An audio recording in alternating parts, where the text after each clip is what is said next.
s'installe, on monte, on dit au revoir à sa famille, à ses amis, donc c'est quand même un moment super émouvant parce que on ne sait pas si on va les revoir quand même à ce moment-là. Donc on essaie de se dire tout ce qu'on a à se dire. On dit au revoir à tout le monde sur les marches de la fusée, et puis on monte dans le petit ascenseur, là, et puis on monte comme ça.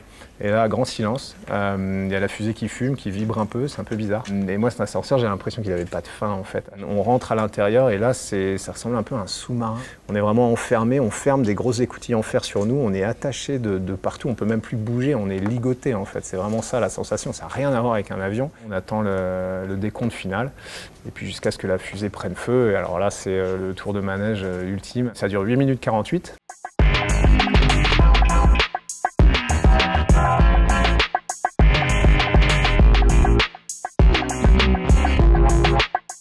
Et ensuite, on arrive en orbite, et là, on regarde pour la première fois par la fenêtre, et on voit le jour qui se lève et les îles du Pacifique, et là, on se dit, ça y est, je suis dans l'espace.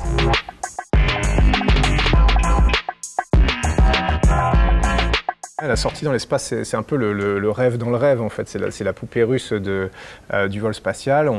Ça prend énormément de temps et d'efforts de tout préparer. Pourquoi? Parce qu'il y a du risque en fait. Là on va sortir, on va se confronter vraiment aux éléments, les changements thermiques, hein, plus 100 degrés au soleil, moins 100 degrés à l'ombre, l'environnement le plus hostile qu'on puisse imaginer pour l'homme. On va aller se confronter à ça, et en plus avec 400 km de vide sous les chaussettes. Mais voilà, une fois qu'on apprivoise tout ça, au bout de quelques temps dans la sortie, ça devient naturel. Et puis là, quand on a un peu de temps et qu'on peut se dégager les mains du travail, on prend des photos et on regarde la Terre, et là on se fait des souvenirs pour la vie. On a l'impression que c'est une énorme boule qui défile sous les pieds. Ça passe du désert à la mer, etc. Donc ça, c'est assez spectaculaire. Ouais. Ça laisse des souvenirs, et les passages jour-nuit aussi, on voit la Terre et puis tout d'un coup on passe du côté obscur. Paf, c'est comme si tout le monde éteignait les lumières, et là on voit plus rien du tout. On voit plus qu'à 2 mètres avec les lampes du casque, il y a moyen de se perdre autour de la station spatiale. Donc non, c'est des choses qu'on peut même pas simuler sur Terre en fait.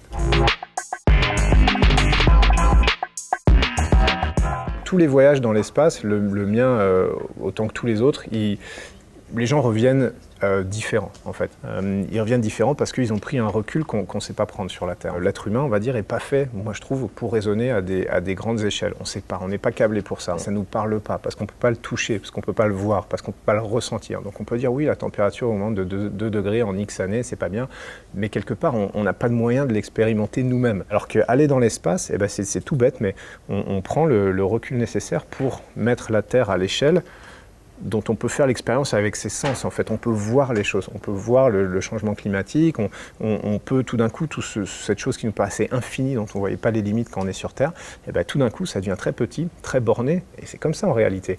Mais de le voir avec ses sens, c'est très différent. On s'inquiète parce qu'on se dit, on fait un parallèle qui est assez évident, mais la Terre, c'est ni plus ni moins qu'un gros vaisseau spatial, en fait, avec un équipage de quelques milliards d'individus, mais c'est la même chose, c'est le même principe. Nous, on est dans notre petit vaisseau fragile, environnement hyper hostile, ressources limitées, il faut bien s'entendre et bien s'en occuper pour que le voyage dure le plus longtemps possible.